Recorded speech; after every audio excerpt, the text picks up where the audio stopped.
Hello everybody, what's up, how you doing? So yesterday, Wuthering Wave's closed beta test was released, and I got invited. And it was actually really good.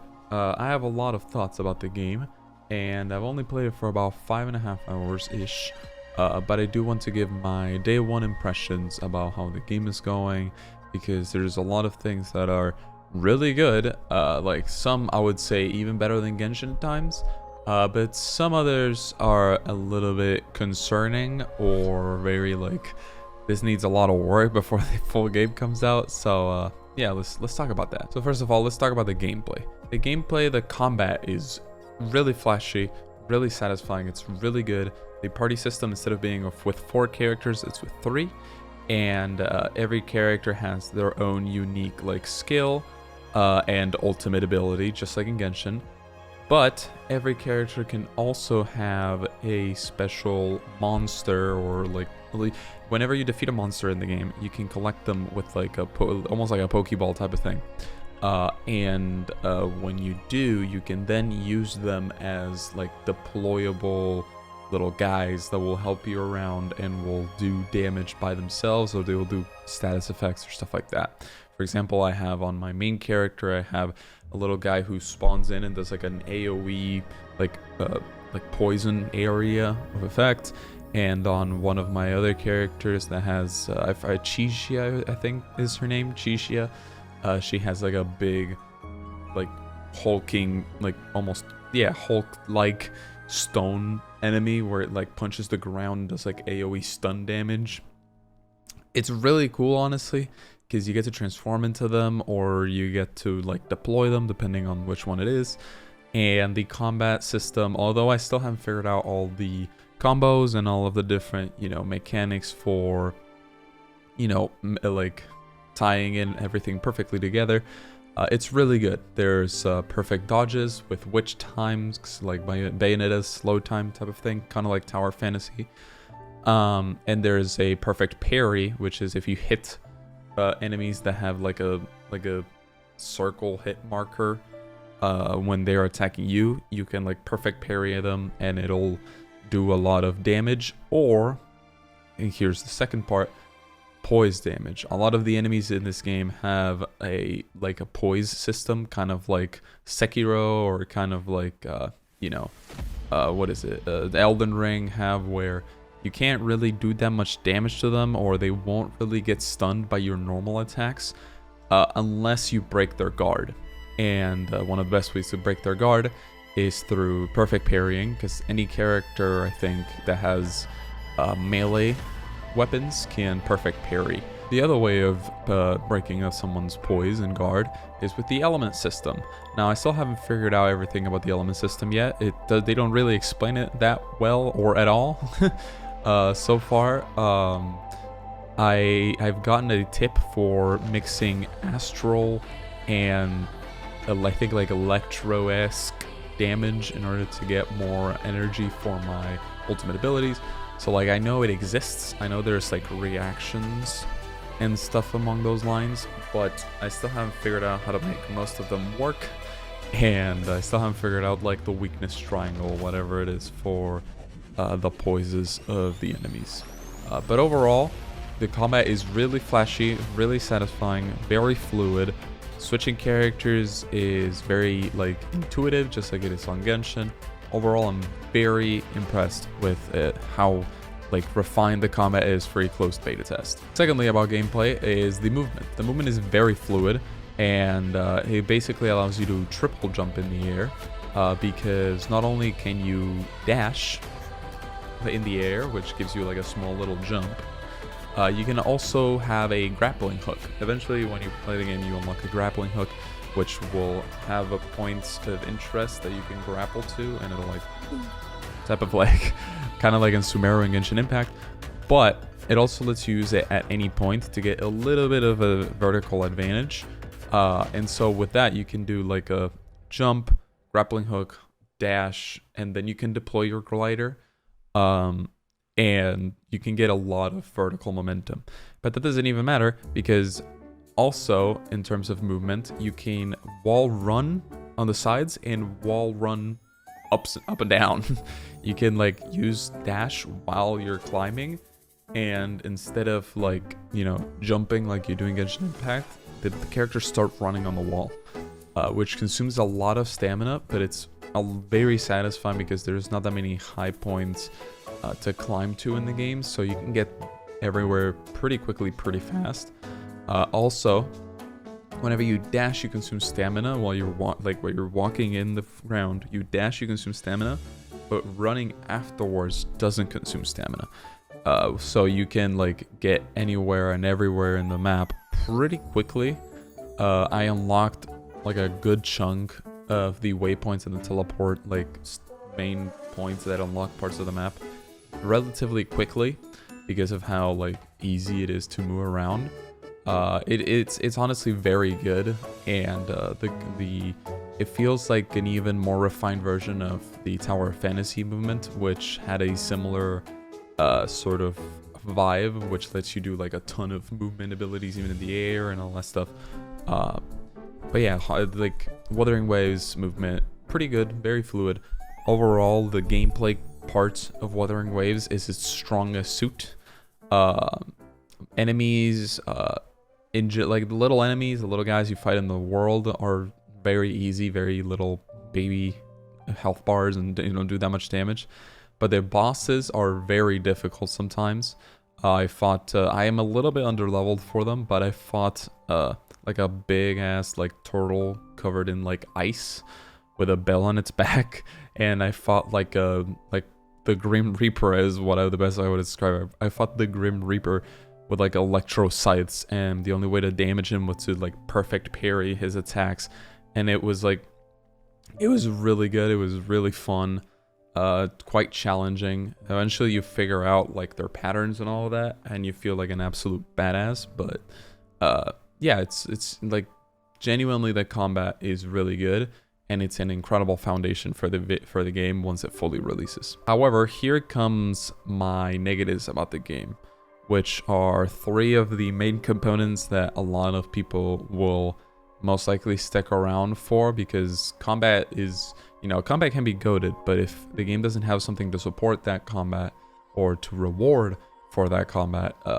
then, you know, people are not going to play it. Which brings me to the rewards given for exploring are abysmal, right? Through the 5 hours that I played last night, I only got around 10 to 14 pulls for my, you know, for the standard, for like the wishing banner that you get. If it wasn't for the fact that because this is a closed beta test, we get so many like free pulls, I don't think I would be able to get a 5-star unless I got really lucky. There is just like, you get like rewarded with like 1 premium currency when you get to like a teleport waypoint, or you get 15 premium currencies when you complete a story quest. Meanwhile, in Genshin, you get like 5 per teleport waypoint and 40 per quest. And now because of Genshin, they added whenever you complete a major Archon quest or a major interlude quest, you get a free wish on top of that. This game feels very stingy. It's like, it feels really bad when you fight, like, I fought the boss for the first time. It took me like 5 to 10 minutes to defeat him, and I got 10 premium currency, which is 1/16 of a wish, because it also uses 160 premium currency for a summon ripple. So I only got 1/16 of a summon after spending 5 to 10 minutes fighting like a very difficult enemy for the first time. Honestly, they need to seriously buff it. The only part of the game that gives somewhat okay rewards are getting the equivalent of Animoculus or Geoculus, right? I think they're called Lost Memories in Wuthering Waves, and you trade it in to a Relic Keeper, and that Relic Keeper will give you free pulls, free summons, and like little, you know, adventure rank XP or whatever it's called, and a bunch of other things. But they really need to buff the reward system for this game, because I don't know how people would, I don't know how new players when the game fully comes out would be able to have enough to like get a single character, because the the whole idea about, you know, these types of open world gacha games is that you get most of the rewards from the open world, from playing the open world, getting chests, all that stuff. But like through 5 hours of exploration, getting chests, fighting enemies, all that stuff, doing little puzzles and all of that, I only got 14 pulls, when in Genshin I probably would have gotten like way more. It definitely does not feel good, and I don't know how people will reach 90 pity that it has for characters, just like Genshin does. Then, in terms of the art style, the game looks really like graphically impressive, right? Especially considering this is supposed to eventually also run on mobile. It looks pretty good.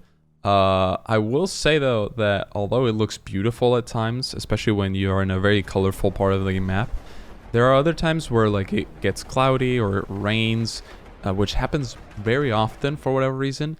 It gets very gray. The entire game UI is gray, which makes it feel very lifeless, and then that lifelessness translates to like the world itself once it starts raining or it starts like getting cloudy, and it looks really bad. It feels like I'm playing on low saturation, and you know, it feels like it doesn't feel, I don't know how to say it. It doesn't feel good. It doesn't feel fantastical. It doesn't feel magical or whatever.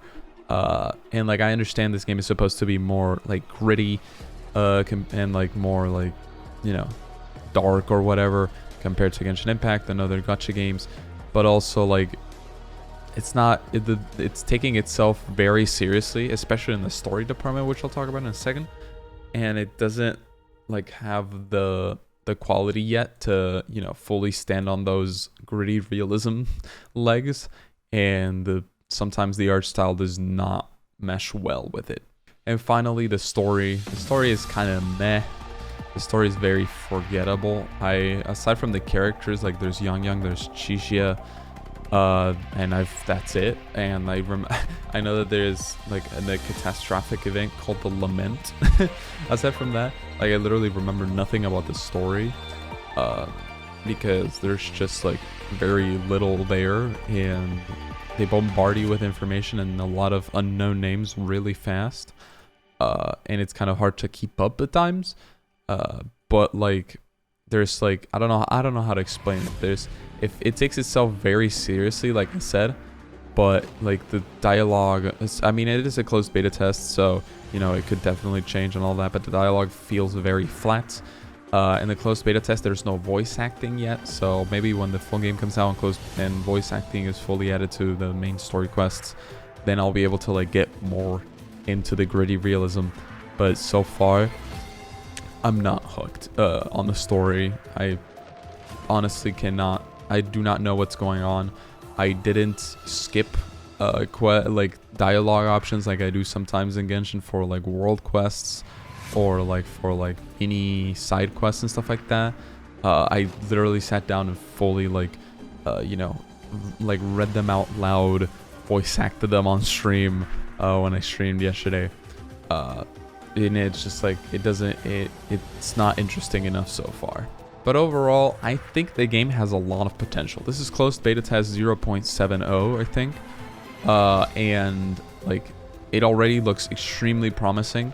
If the game can polish the things such as, you know, the art style, they can buff up the rewards for exploring, and they can like really polish and make the story feel very like satisfying and like it feels very cohesive throughout, right? If they're able to do that, I feel like this game has a very bright future. I'm definitely going to keep playing it, especially, you know, because I want to make more content about it, so you should definitely subscribe. But yeah, I just there's a lot there, and the combat is very satisfying, very good. The enemy designs are very good too. They feel very like D&D monster-esque in a way. So yeah, I'm excited. If you want to see me play more gacha games, today Honkai Star Rail comes out, and I will be playing it live on my stream at 9 p.m. CST for just a little bit, just to get started, just to show off some hype, and then I'll go live tomorrow morning as well. But that is going to be happening on Twitch, by the way. I stream on Twitch on mostly Fridays and Sundays, but this week is gacha week. This is the gacha content week, so we're having a lot of bonus streams. But yeah, I appreciate you for stopping by, watching all of this. I'm gonna be putting a more thoughtful full review eventually, but these first first impression videos I think are very important, especially because a lot of players will just play the 5 hours that I played and then probably not play again if they're not hooked enough. So I think like these impressions that I'm getting right now are very important to communicate through. But yeah, I appreciate it. Blah blah blah. All the love. I'll see you next time. Bye bye.